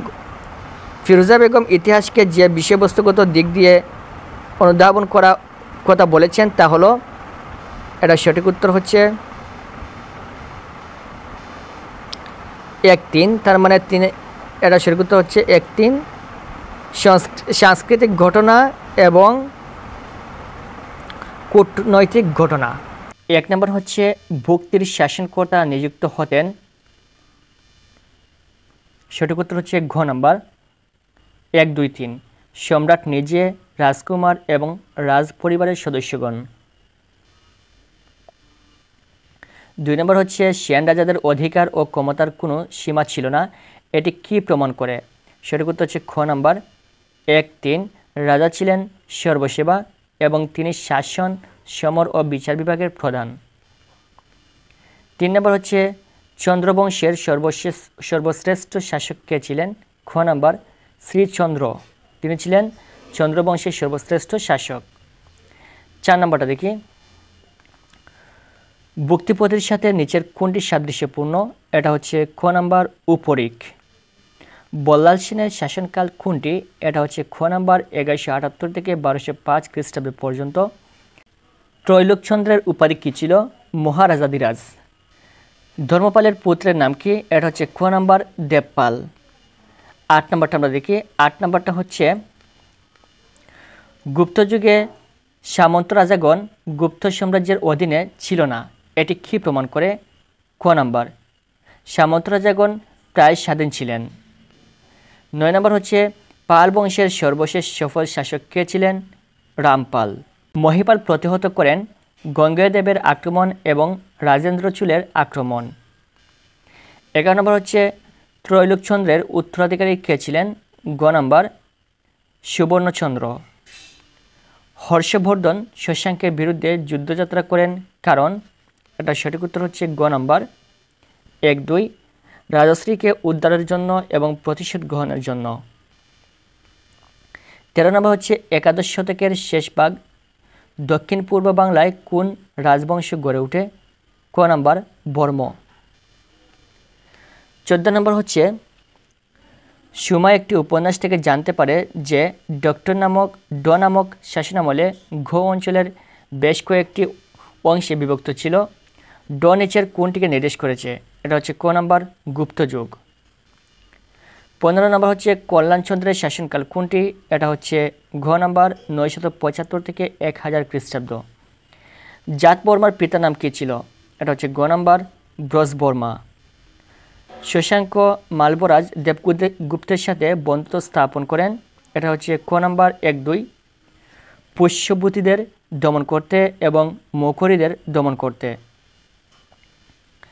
তারপর 18 নম্বরটা দেখি। 18 নম্বরটা হচ্ছে পাল যুগের কেন্দ্রীয় সরকারের শাসক বিভাগের সর্বোচ্চ ছিলেন কে? ক নাম্বার রাজা স্বয়ং। গোচন্দ্র, ধর্মদিত্য ও সমাচারদের শাসনকাল ছিল কোনটি? এটা হচ্ছে খ নাম্বার 525 থেকে 600 খ্রিস্টাব্দ। দ্বিতীয় মহিপালের কনিষ্ঠ ভ্রাতা রামপালের শাসনকাল কোনটি? খ নাম্বার 1082 থেকে 1124 খ্রিস্টাব্দ। ধর্মপালের শাসন প্রতিষ্ঠিত ছিল বাংলায়, এটা কোথায়? খ নাম্বার 1-2 বাংলায় এবং বিহারব্যাপী। 22 নম্বর হচ্ছে ভক্তির প্রধান উপাধি কী ছিল?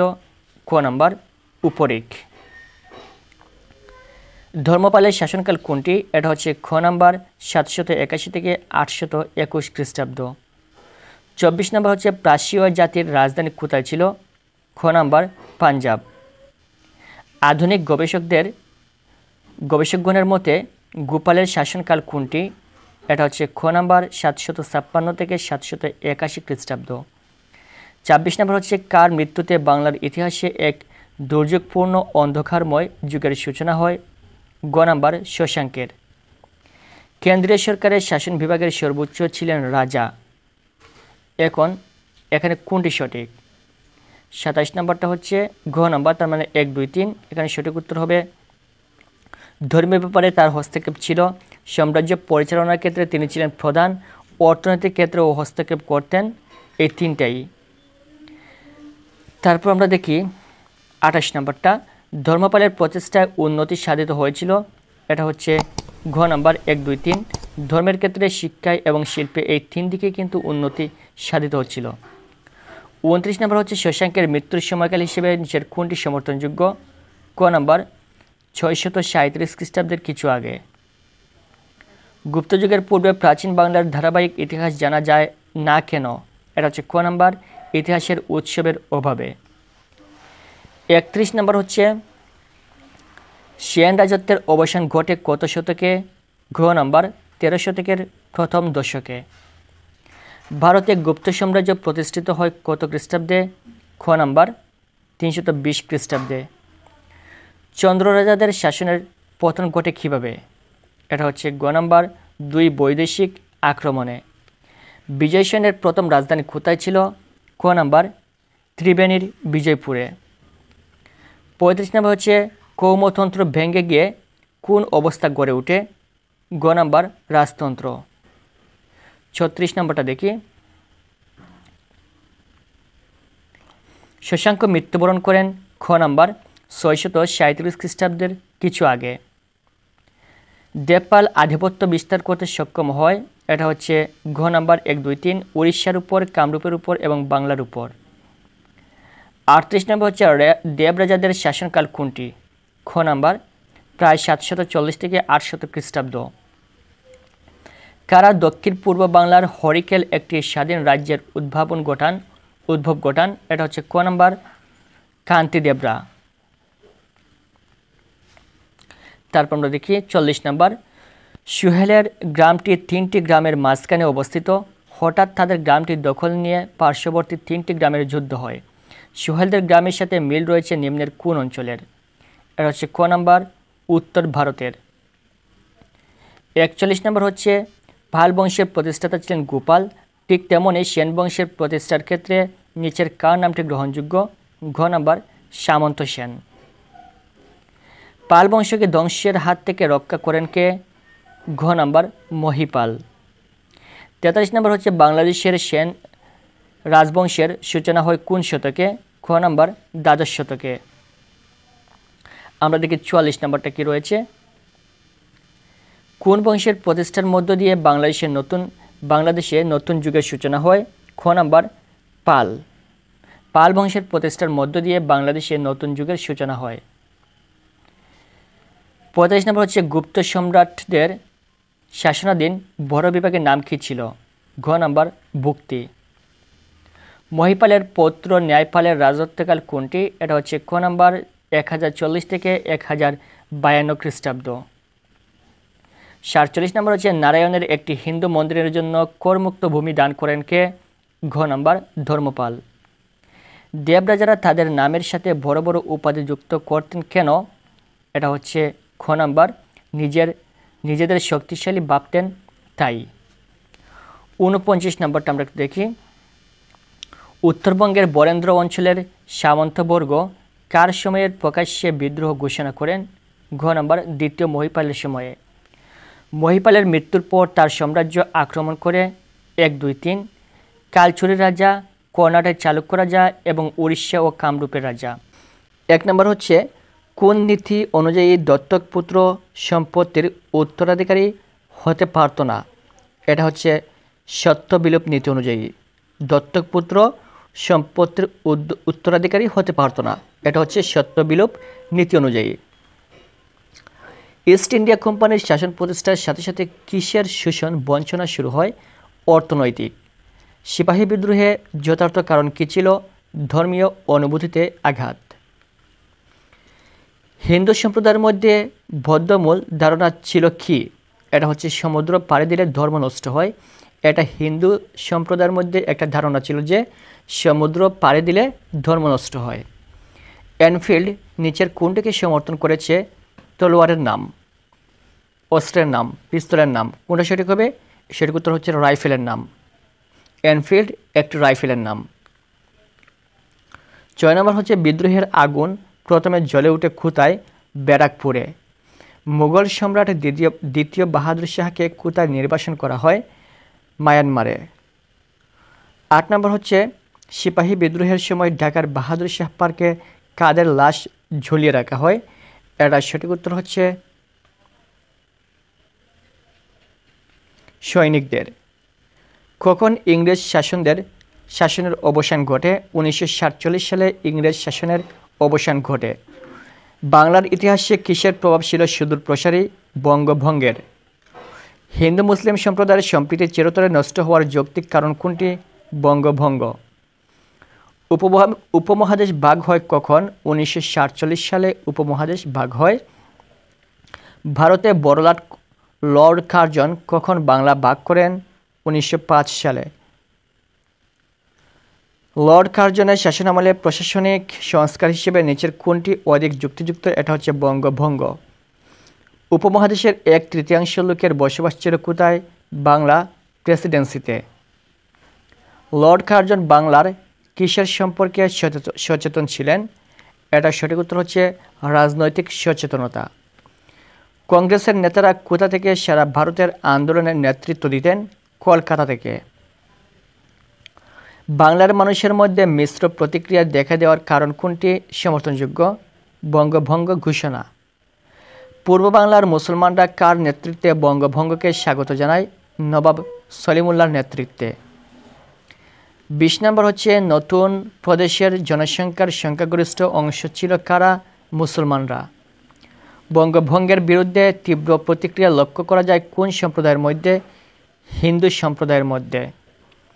সুকেন্দ্রনাথ ব্যানার্জি বঙ্গভঙ্গকে আখ্যায়িত করেন জাতীয় দুর্যোগ হিসেবে। বঙ্গভঙ্গ রদ করা হয় 1911 সালে। বঙ্গভঙ্গ হয় 1905 সালে এবং বঙ্গভঙ্গ রদ করা হয় 1911 সালে। এই দুইটা কোয়েশ্চেন মনে রাখবে। 24 নম্বর হচ্ছে বঙ্গভঙ্গ রদের ফলে কোন সম্প্রদায় খুশি হয়? হিন্দু সম্প্রদায় খুশি হয়। মুসলিম লীগ প্রতিষ্ঠিত হয় 1906 সালে। তার মানে বঙ্গভঙ্গ হয় 1905 সালে, মুসলিম লীগ প্রতিষ্ঠিত হয় 1906 সালে, বঙ্গভঙ্গ রদ হয় 1911 সালে। স্বদেশী আন্দোলনের মূল কর্মসূচি ছিল কোনটি? কয়টি? 2টি। বয়কট আন্দোলনের প্রধান উদ্দেশ্য হিসেবে নিচের কোনটি অধিক যুক্তিযুক্ত? এটা হচ্ছে বিলাতি পণ্য বর্জন। স্বদেশী আন্দোলনের দৃঢ় সমর্থক ছিল বাংলার কোন শ্রেণী? জমিদার শ্রেণী। বাংলার সংখ্যাগরিষ্ঠ মুসলমান কি ছিল? কৃষক। বিখ্যাত টাটা কোম্পানি কত সালে টাটা কারখানা স্থাপন করে? 1910 সালে। স্বদেশী আন্দোলনের ক্ষেত্রে কোনটি সমর্থনযোগ্য? এটা হচ্ছে হিন্দু মুসলমান সম্পর্কের উন্নতি। 32 নম্বর হচ্ছে আমার সোনার বাংলা আমি তোমায় ভালোবাসি গানটির রচয়িতা কে? রবীন্দ্রনাথ ঠাকুর। ভারতের মুসলমানেরা তুরস্কের সুলতানকে শ্রদ্ধা করতেন কেন? মুসলিম বিশ্বের খলিফা বলে। সেভার্স চুক্তি হয় কখন? 1920 সালে। খিলাফত কমিটি কখন গঠিত হয়? 1919 সালে। অসহযোগ আন্দোলনের আহ্বানকারী ক্ষেত্রে নিচের কোন নামটি অধিক যুক্তিযুক্ত? মহাত্মা গান্ধী। মহাত্মা গান্ধী কখন অসহযোগ আন্দোলনের ডাক দেন? 1919 সালে। নিচের কোন উপাধিটি রবীন্দ্রনাথ ঠাকুর বর্জন করেন? এটা হচ্ছে নাইট উপাধি। খিলাফত আন্দোলনের নেতা মৌলানা শওকত আলী কখন ঢাকা আসেন? 1920 খ্রিস্টাব্দের মার্চ মাসে। লর্ড চেমসফোর্ডের পর বড়পাহাড়ের দায়িত্ব গ্রহণকারী হিসেবে নিচের কোনটি সমর্থনযোগ্য? 40 নম্বরটা দেখি আমরা। 40 নম্বরটা সঠিক উত্তর হচ্ছে লর্ড রেডিং। সরকারের দমন নীতির বিরুদ্ধে কংগ্রেস কিসের ঘোষণা দেয়? এটা হচ্ছে আইন অমান্য করার। গান্ধীজি কতদিনের মধ্যে সকল সত্যাগ্রহ বন্দীর মুক্তিদানের জন্য সরকারের কাছে দাবি জানায়? 7 দিনের মধ্যে। গান্ধীজির অহিংস আন্দোলন প্রত্যাহারের যথার্থ কারণ কোনটি? এটা হচ্ছে হিংসাত্মক রূপ। সেভার্স চুক্তির অস্বীকারীদের ক্ষেত্রে নিচের কোন নামটি সমর্থনযোগ্য? এটা হচ্ছে মুস্তফা কামাল আতাতুর্ক। দ্বিতীয় পর্যায়ে বিপ্লবী আন্দোলন কখন শুরু হয়? 1912 খ্রিস্টাব্দে। ঢাকার অনুশীলন সমিতির প্রধান সংগঠক কে ছিলেন? পুলিন বিহারী দাস। ইংরেজ সরকার 1 লাখ টাকা পুরস্কার ঘোষণা করেন কেন?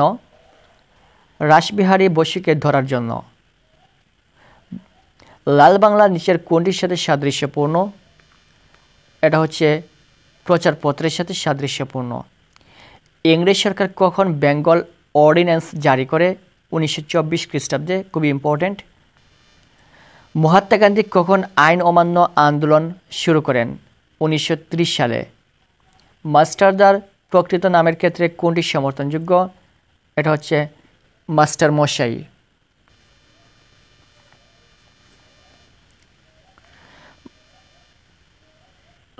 এটা হচ্ছে সূর্য সেন।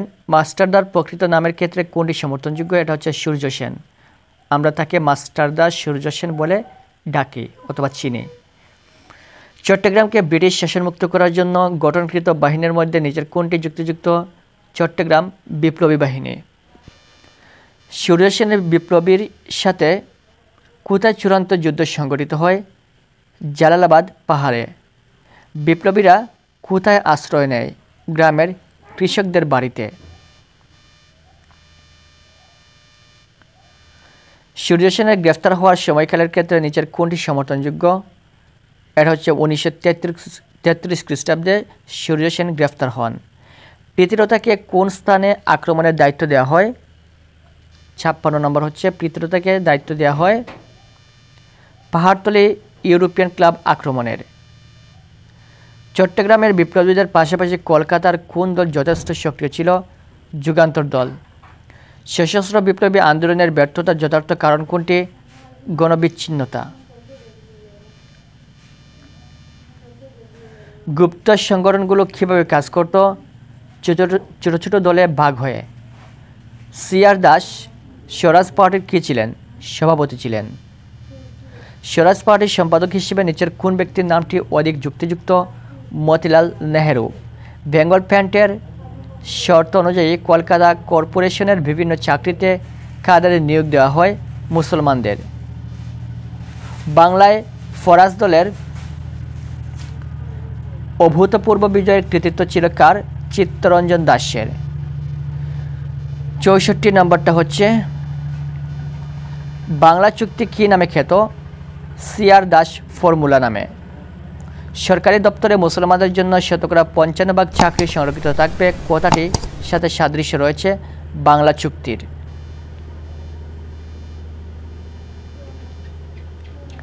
বেঙ্গল প্যাক্ট স্বাক্ষরিত হয় কখন? 1923 সালে। হিন্দু মুসলমানদের মধ্যে সাম্প্রদায়িক সম্প্রীতি স্থাপনের দলিল হিসেবে নিচের কোনটি অধিক যুক্তিযুক্ত? বেঙ্গল প্যাক্ট। চিত্তরঞ্জন দাস কখন মৃত্যুবরণ করেন? 1924 খ্রিস্টাব্দে। হুসেন শহীদ সোহরাওয়ার্দী কোন স্থানের ডেপুটি মেয়র নির্বাচিত হন? কলকাতার। বেঙ্গল প্যাক্ট অকার্যকর হলে কাদের ঐক্যের সম্ভাবনা ব্যাহত হয়? হিন্দু মুসলিম। 1930 খ্রিস্টাব্দে প্রকাশিত কোন কমিশনার রিপোর্ট সব রাজনৈতিক দলগুলো প্রত্যাখ্যান করে? সাইমন কমিশনের। 72 নম্বরটা আমরা একটু দেখি। সাম্প্রদায়িক রুয়েদাদ ঘোষণা করেন কে? রামজে ম্যাকডোনাল্ড। 1930 খ্রিস্টাব্দে মুসলমানদের জন্য আলাদা রাষ্ট্রের কথা উল্লেখ করেছেন কে? আল্লামা ইকবাল। 1930 খ্রিস্টাব্দে মুসলমানদের জন্য আলাদা রাষ্ট্রের কথা উল্লেখ করেছেন আল্লামা ইকবাল। লাহোর প্রস্তাব কখন গৃহীত হয়? 1940 সালে। খুবই ভেরি ভেরি ইম্পর্ট্যান্ট। লাহোর প্রস্তাব গৃহীত হয় 1940 সালে। কিসের প্রস্তাব কংগ্রেস নেতাদের মধ্যে তীব্র প্রতিক্রিয়া হয়? লাহোর প্রস্তাবে। পাকিস্তান নামক রাষ্ট্রের জন্ম হয় কখন? 1947 সালের 14ই আগস্ট। দ্বিজাতি তত্ত্বের ভিত্তিতে কয়টি রাষ্ট্রের জন্ম হয়? দুটি। 1926 সালে কোথায় দাঙ্গা হয়? কলকাতায়। 79 নম্বরটা হচ্ছে 1941 সালে ফজলুল হক মুসলিম লীগ থেকে পদত্যাগ করেন কেন? জিন্নাহর সাথে মতবিরোধের কারণে। 80 নম্বর হচ্ছে ফজলুল হকের দ্বিতীয় মন্ত্রিসভার সময়কালের ক্ষেত্রে নিচের কোনটি অধিক যুক্তিযুক্ত? 1941 থেকে 1943 খ্রিস্টাব্দ পর্যন্ত। 1943 সালে দুর্ভিক্ষের পটভূমিতে কে মন্ত্রিসভা গঠন করেন? খাজা নাজিমুদ্দিন। নাজিমুদ্দিন মন্ত্রিসভার কখন পতন ঘটে? 1945 সালে। 1943 সালের সর্বনাশা দুর্ভিক্ষে কত লোকের মৃত্যু হয়েছে বলে ধারণা করা হয়? প্রায় 30 লাখ। 1946 সালের 24শে এপ্রিল কে মন্ত্রিসভা গঠন করেন? এটা হচ্ছে সোহরাওয়ার্দী। 1946 সালের নির্বাচনে মুসলিম লীগ কয়টি আসনে জয়লাভ করে? 114টি। 1947 সালের হিন্দু মুসলমান সম্পর্ক কিসের রূপ নেয়? রক্তক্ষয়ী দাঙ্গায়। মুসলিম লীগের কোন নেতা বৃহত্তর বাংলা রাষ্ট্রের একটি রূপরেখা প্রণয়ন করেন? সঠিক উত্তর হচ্ছে আবুল হাশিম। বশির সোহরাওয়ার্দী চুক্তিতে সংবিধান প্রণয়নের জন্য কতজন বিশিষ্ট গণপরিষদের কথা বলা হয়েছে? 30 জন। হিন্দু মহাসভার শ্যামাপ্রসাদ কিসের চরম বিরোধী ছিলেন? যুক্ত বাংলার। 1947 সালের ভারত স্বাধীনতা আইনে কিসের কথা বলা হয়েছে? পাঞ্জাব ও বাংলা ভাগের। ভারত কীভাবে ভাগ হয়? 1947 খ্রিস্টাব্দে আইন অনুসারে। কার ডাকে ভারত ছাড় আন্দোলনের জনগণ ঝাঁপিয়ে পড়ে? গান্ধীজির। আইএনএ নিচের কোনটিকে সমর্থন করে? Indian national army. কিশোর বয়সে গান্ধীজি অহিংস নীতির বিরোধী ছিলেন কেন? কে? এটা হচ্ছে সুভাষ বসু। সুভাষচন্দ্র বসু কখন দেশ ত্যাগ করেন? 1941 খ্রিস্টাব্দে। 96 নম্বরটা হচ্ছে 1946 খ্রিস্টাব্দে বোম্বাইয়ে কোন বিদ্রোহ দেখা দেয়? এটা হচ্ছে নৌ বিদ্রোহ। দ্বিতীয় বিশ্বযুদ্ধের অবসানের পর ইংল্যান্ডের সাধারণ নির্বাচন কোন সাল কারা জয়লাভ করে? এটা হচ্ছে শ্রমিক দল। মুসলিম লীগ দুটি উপদলে বিভক্ত হওয়ার যথার্থ কারণ কোনটি? তার মানে মুসলিম লীগ দুইটি উপদলে বিভক্ত হওয়ার যথার্থ কারণ হচ্ছে নেতৃত্বের দ্বন্দ্ব। ক্যাবিনেট মিশন প্রস্তাবিত পরিকল্পনায় করা স্তরবিশিষ্ট যুক্তরাষ্ট্র গঠনের বিষয়ে উল্লেখ করা হয়েছে। এটা হচ্ছে 3 স্তর বিশিষ্ট। 100 নম্বর হচ্ছে ভারত স্বাধীনতা আইন কখন প্রণয়ন করা হয়? 1947 সালের 18 জুলাই ভারত স্বাধীনতা আইন প্রণয়ন করা হয়। ভারত উপমহাদেশের জনগণদের ক্ষোভের একটি গুরুত্বপূর্ণ কারণ কী ছিল? 1 সামাজিক এবং ধর্মীয়। লর্ড ডালহৌসি সত্যবিলোপ নীতি প্রয়োগ করে নিচের যে রাজ্য ব্রিটিশ সাম্রাজ্যভুক্ত করেন? 1, 2, 3 সাতারা, ঝাঁসি এবং নাগপুর। 103 নম্বরটা হচ্ছে বঙ্গভঙ্গের কারণ হিসেবে সমর্থনযোগ্য 1, 2, 3 প্রশাসনিক, আর্থসামাজিক এবং রাজনৈতিক। বঙ্গভঙ্গের উভয় সম্প্রদায়ের মধ্যে অবসান ঘটে 1, 3 অবিশ্বাস এবং শত্রুতার।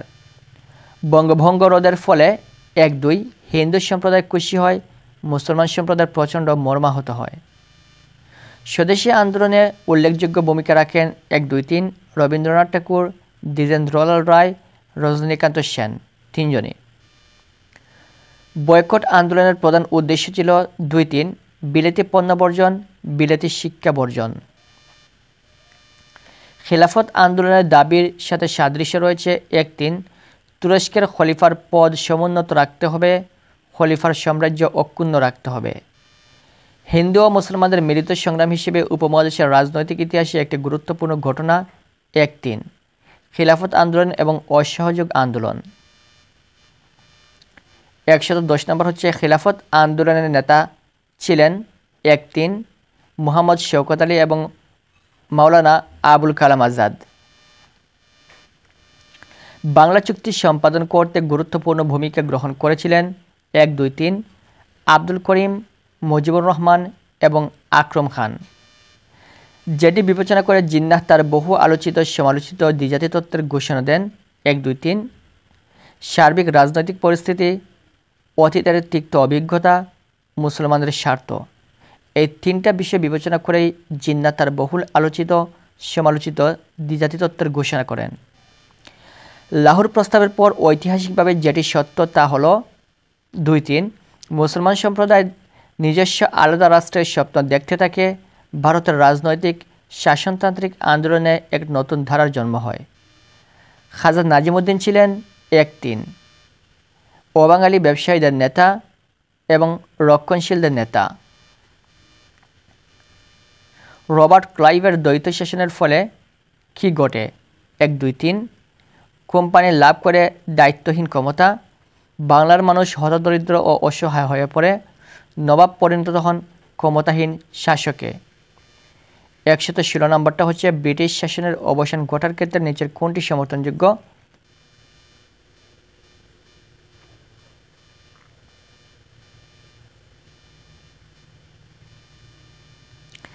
এখানে কিন্তু সঠিক উত্তরটা দেওয়া নেই। এখানে একটা উদ্দীপক দেওয়া রয়েছে। উদ্দীপক হচ্ছে ইউনিয়নের আয়তন বেশি হওয়ার কারণে জব্বার চেয়ারম্যান সমস্ত এলাকার সমান সুবিধা পৌঁছাতে ব্যর্থ হন, তাই তিনি উক্ত ইউনিয়নকে আলাদা ইউনিটে ভাগ করেন। প্রশ্ন হচ্ছে বলদিয়া ইউনিয়ন ভাগের সাথে ঐতিহাসিক যে বিষয়টির মিল রয়েছে সেটি ভাগের অন্যতম প্রধান কারণ কোনটি? এটা হচ্ছে প্রশাসনিক কারণ। উদ্দীপকের সাথে সংগতিপূর্ণ ঐতিহাসিক ঘটনাটির ফলাফল ছিল 1-3 হিন্দুদের চরম অসন্তোষ এবং মিশ্র প্রতিক্রিয়া। আরেকটা উদ্দীপক রয়েছে জাপান থেকে তার বন্ধু শাকিলের দেশে বেড়াতে যায়। শাকিল তার দেশের একটি ঐতিহাসিক আন্দোলনের কথা টনিকে বলে। ওই আন্দোলনের সময় তাদের দেশের সরকার একটি আইন পাশ করে। এ আইনে পরোয়ানা ছাড়াই যে কোনো ব্যক্তিকে গ্রেফতার ও সাক্ষ্য প্রমাণ ছাড়াই আদালতে দণ্ড দেওয়ার ক্ষমতা পুলিশকে দেয়া হয়। প্রশ্ন হচ্ছে উক্ত আন্দোলনটির নেতৃত্ব দেন মহাত্মা গান্ধী। উদ্দীপকের আন্দোলনটির সাথে ব্রিটিশ ভারতের কোন আন্দোলনের মিল রয়েছে? অসহযোগ আন্দোলন। বর্ণিত আন্দোলনের ঘটনা হলো 1-2 রাওলাট আইন এবং জালিয়ানওয়ালাবাগের হত্যাকাণ্ড। প্রথমত হচ্ছে 1956 সালের 23শে মার্চকে পাকিস্তান ইসলামী প্রজাতন্ত্রের প্রেসিডেন্ট মনোনীত হন জেনারেল ইস্কান্দার মির্জা। ইস্কান্দার মির্জার সময়কালে কোন বাহিনী রাজনীতিতে ব্যাপক প্রভাব দেখায়? সামরিক বাহিনী। ইস্কান্দার মির্জা দেশে সামরিক শাসন জারি করেন কখন? 1958 সালের 7 অক্টোবর। 4 নম্বর হচ্ছে ইস্কান্দার মির্জা কাকে প্রধান সামরিক আইন প্রশাসক নিয়োগ করেন? এটা হচ্ছে আইয়ুব খানকে। 5 নম্বর হচ্ছে জেনারেল আইয়ুব খান কাকে অপসারণ করে নিজেকে প্রেসিডেন্ট হিসেবে ঘোষণা করেন? এটা হচ্ছে ইস্কান্দার মির্জাকে। জেনারেল আইয়ুব খান কখন ক্ষমতা দখল করেন? 1958 সালে। মৌলিক গণতন্ত্র প্রবর্তনের আদেশ কখন জারি করা হয়? 1959 সালে। তার মানে জেনারেল আইয়ুব খান তার ক্ষমতা দখল করেন 1958 সালে এবং মৌলিক গণতন্ত্র প্রবর্তনের আদেশ জারি হয় 1959 সালে। প্রাথমিক অবস্থার মৌলিক গণতন্ত্র কয় স্তর? 4 স্তর। 9 নম্বরটা আমরা দেখি। 9 নম্বরটা হচ্ছে মৌলিক গণতন্ত্রের আওতায় পাকিস্তানের উভয় অংশে কয়টি নির্বাচনী ইউনিট নিয়ে দেশের নির্বাচক মণ্ডলী গঠিত হয়? এটা হচ্ছে ৮০,০০০ ইউনিট নিয়ে। নির্বাচক মণ্ডলীর সদস্যরা কিসের মেম্বার ছিল? বিডিআর মেম্বার ছিল। মৌলিক গণতন্ত্রীদের আস্থা ভোটে আইয়ুব খান কত বছর প্রেসিডেন্ট নির্বাচিত হন? ৫ বছরের জন্য। নতুন সংবিধান কখন ঘোষণা করা হয়? ১৯৬২ সালের ১ মার্চ নতুন সংবিধান ঘোষণা করা হয়। ১৯৬২ সালের ৩০ জানুয়ারি সোহরাওয়ার্দীকে গ্রেফতার করা হয় কেন? দেশবিরোধী ষড়যন্ত্রের অভিযোগে। শরীফ কমিশন শিক্ষা সংক্রান্ত প্রতিবেদন প্রকাশ করে কখন? ১৯৬২ সালের আগস্ট মাসে। শরীফ কমিশনের সুপারিশ স্থগিত করার যথাযথ কারণ কোনটি? ছাত্র আন্দোলন। আইয়ুব খানের দল হিসেবে নিচের কোনটি সমর্থনযোগ্য? কনভেনশন মুসলিম লীগ। ১৭ নম্বর হচ্ছে সোহরাওয়ার্দী কখন ইন্তেকাল করেন? ১৯৬৩ সালের ডিসেম্বরে। কার নেতৃত্বে আওয়ামী লীগের নতুন যাত্রা শুরু হয়? শেখ মুজিবুর রহমানের। সিওপি এর পূর্ণরূপের ক্ষেত্রে নিচের কোনটি অধিক যুক্তিযুক্ত? Combined opposition party. সিওপি হচ্ছে combined opposition party. Mohammad Ali Jinnah এর বোনের নাম কি? ফাতেমা জিন্নাহ। ২১ নম্বরটা হচ্ছে কোন স্থানটিকে ভারত ও পাকিস্তান তাদের অবিচ্ছেদ্য অংশ বলে মনে করত? কাশ্মীরকে। কাশ্মীর নিয়ে ভারত ও পাকিস্তানের মাঝে কখন যুদ্ধ বাধে? ১৯৪৭ সালে। আইয়ুব খানের দীর্ঘদিনের আশা কী ছিল? কাশ্মীর দখল করা। কাশ্মীরকে নিয়ে দ্বিতীয়বারের মতো ভারত পাকিস্তানের মধ্যে যুদ্ধ সংঘটিত হয় ১৯৬৫ সালে। প্রথমবার হয়েছিল ১৯৪৭ সালে, দ্বিতীয়বার হয় ১৯৬৫ সালে। কাশ্মীর নেতা হিসেবে নিচের কোন নামটি সমর্থনযোগ্য? তার মানে কাশ্মীরের নেতা কে ছিলেন? কাশ্মীরের নেতা ছিলেন শেখ আবদুল্লাহ। পাকিস্তান রাষ্ট্রের কীভাবে জন্ম হয়? লাহোর প্রস্তাব অনুসারে পাকিস্তান রাষ্ট্রের জন্ম হয়। ১৯৫৪ সালে যুক্তফ্রন্টের নির্বাচিত সরকারকে কীভাবে উচ্ছেদ করে? অন্যায়ভাবে। পাকিস্তানের প্রশাসনিক ক্ষেত্রে মূল চালিকা শক্তি ছিল কারা?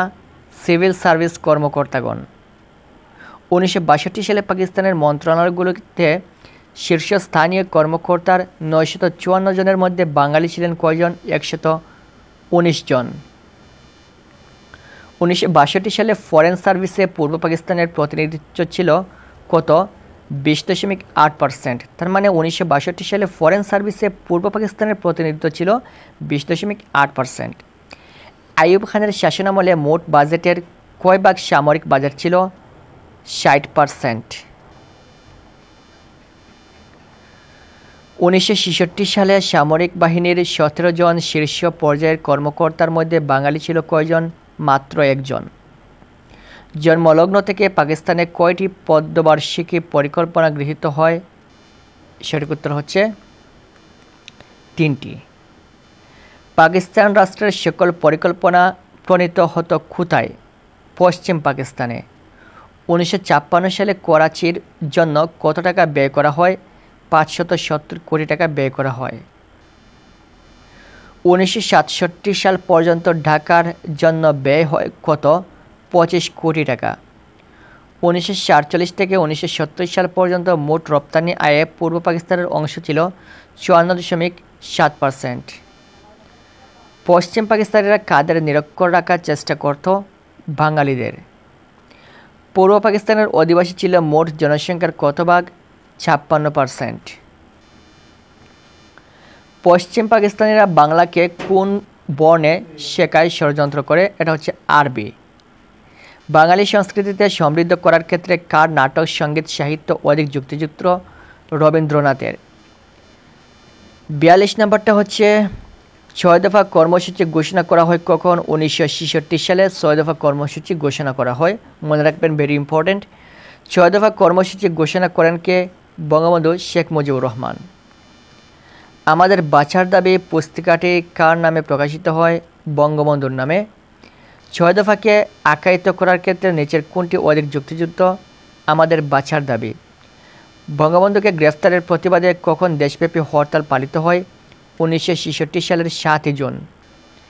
কোন নির্বাচনে 6 দফা ছিল মূল ইশতেহার? 1970 সালের নির্বাচনে। বাংলাদেশ কীভাবে স্বাধীনতা লাভ করে? মুক্তিযুদ্ধের মাধ্যমে। বাঙালির মুক্তির সনদ বলে আখ্যায়িত করা হয় অথবা চিহ্নিত করা হয়, এটা হচ্ছে 6 দফাকে। 50 নম্বর হচ্ছে বাঙালির আশা আকাঙ্ক্ষা প্রতীক হিসেবে নিচের কোনটি অধিক যুক্তিযুক্ত? 6 দফা। 1963 সালে বঙ্গবন্ধু গোপনে কোথায় গমন করেন? ত্রিপুরায়। 1966 সালে বঙ্গবন্ধু কোন কর্মসূচি পূর্ব পাকিস্তানে ব্যাপক জনপ্রিয়তা লাভ করে? 6 দফা। আগরতলা ষড়যন্ত্র মামলায় কয়জন অভিযুক্ত ছিলেন? 35 জন। আগরতলা মামলার বিচার কার্য পরিচালনার জন্য কী গঠন করা হয়? বিশেষ ট্রাইব্যুনাল। ট্রাইব্যুনালের প্রধান বিচারপতি কে ছিলেন? এস.এ. রহমান। সার্জেন্ট জহুরুল হককে কীভাবে হত্যা করা হয়? গুলি করে। আইয়ুব খান পরিস্থিতি শান্ত করতে কোথায় গোলটেবিল বৈঠক আহ্বান করেন? রাওয়ালপিন্ডিতে। 58 নম্বরটা আমরা একটু দেখি। 58 নম্বরটা হচ্ছে বঙ্গবন্ধু কথাটি কার ক্ষেত্রে অধিক যুক্তিযুক্ত? শেখ মুজিবুর রহমান। পূর্ব পাকিস্তানে আইয়ুব বিরোধী গণ আন্দোলন চূড়ান্ত পর্যায়ে কখন উপনীত হয়? 1968 থেকে 1969 সালে। বঙ্গবন্ধু 6 দফা সহ অন্যান্য দাবির ক্ষেত্রে নিচের কোনটি অধিক উপযোগী? 11 দফা আন্দোলন। জুলুম প্রতিরোধ দিবস কখন পালন করা হয়? 6 ডিসেম্বর। আইয়ুব খান কার নিকট ক্ষমতা হস্তান্তর করে? ইয়াহিয়া খানের নিকট। পাকিস্তান প্রতিষ্ঠার পরবর্তীকালের সবচেয়ে বড় আন্দোলন হিসেবে নিচের কোনটি সমর্থনযোগ্য? 69-এর গণ অভ্যুত্থান। পাকিস্তান সৃষ্টির পর থেকে লক্ষ্য করা যায় 2-3 স্বৈরতান্ত্রিক প্রবণতা এবং আমলাতান্ত্রিক প্রবণতা। ছাত্রদের উপর কঠোর দমন নীতি চালায় 1-3 আইয়ুব খান এবং মুনায়েম খান। 66 নম্বর হচ্ছে ন্যাশনাল ডেমোক্রেটিক ফ্রন্টের উদ্দেশ্য ছিল 2-3 গণতন্ত্র পুনরুদ্ধার করা এবং 1956 সালের সংবিধানে ফিরে যাওয়া। পাকিস্তানের শাসকদের দেশ শাসনের মাধ্যমে হিসেবে অধিক যুক্তিযুক্ত 1-2-3 স্বৈরতন্ত্র, একনায়কতন্ত্র এবং সামরিকতন্ত্র। প্রাদেশিক সরকারের কোনো নিয়ন্ত্রণ ছিল না 1-2 প্রাদেশিক সরকারের কেন নিয়ন্ত্রণ ছিল না? এটা হচ্ছে 1-2 মুদ্রা ব্যবস্থায় এবং অর্থনৈতিক ক্ষেত্রে। দু অঞ্চলের মাঝে সম্পূর্ণ আলাদা ছিল 1-2-3 ভাষা, সাহিত্য এবং সংস্কৃতিতে। 6 দফা কর্মসূচি ঘোষণার যথার্থ কারণ হলো 1-3 পাকিস্তানি ঔপনিবেশিক শাসন থেকে মুক্তি এবং পাকিস্তানি ঔপনিবেশিক শাসন থেকে মুক্তি। পূর্ব পাকিস্তানের প্রতি বৈষম্য ও নিপীড়নমূলক নীতির প্রতিবাদে যে আন্দোলনের সূত্রপাত ঘটে তা হলো 1-2 স্বাধিকার এবং স্বাধীনতা। পশ্চিম পাকিস্তান পূর্ব পাকিস্তানের প্রতি বৈষম্যমূলক নীতি অনুসরণ করে 1-2-3 রাজনৈতিক, প্রশাসনিক এবং অর্থনৈতিকভাবে। তারপর আমরা দেখি এখানে কি রয়েছে। এখানে হচ্ছে 73 নম্বরটা আগরতলা মামলার আসামি হিসেবে সমর্থনযোগ্য নাম হলো 1-2-3 বঙ্গবন্ধু শেখ মুজিবুর রহমান, সার্জেন্ট শামসুল হক, মাহফুজুল বারী। আগরতলা ষড়যন্ত্র মামলার পাকিস্তান সরকারের পক্ষে প্রধান কৌশলী ছিলেন 1-3 মঞ্জুর কাদের এবং টি.এইচ. খান। আগরতলা মামলার শুনানি পুনরায় শুরু হয় 29 জুলাই 1968 সালে। জলিল তালুকদারের অপসারণ থেকে বিশিষ্ট নেত্রী তাসলিমা আক্তার বিরোধিতা করে বলেন, এ বাংলার ইদ্রিস জুমাদ্দারের মৌলিক গণতন্ত্র সাদৃশ্য কোনো রাজনৈতিক কর্মকাণ্ড আজ চলতে দেওয়া হবে না। ইদ্রিস জুমুদ্দার দ্বারা ঐতিহাসিক কোন শাসনের ইঙ্গিত করা হয়েছে? আইয়ুব খান। উক্ত শাসনের কর্মকাণ্ড ছিল না 1-3 গণতান্ত্রিক এবং সমাজতান্ত্রিক। একটা উদ্দীপক রয়েছে, হ্যারিকেট তার বন্ধ সীমান্তের দেশে বেড়াতে এসেছে। তিনি সীমান্তের দেশের ইতিহাস জানতে চাইলে সীমান্ত তাদের দেশের ঐতিহাসিক মামলার ঘটনাটি বলে। সীমান্তের দেশের ঐতিহাসিক মামলাটির প্রধান আসামি ছিলেন বঙ্গবন্ধু শেখ মুজিবুর রহমান।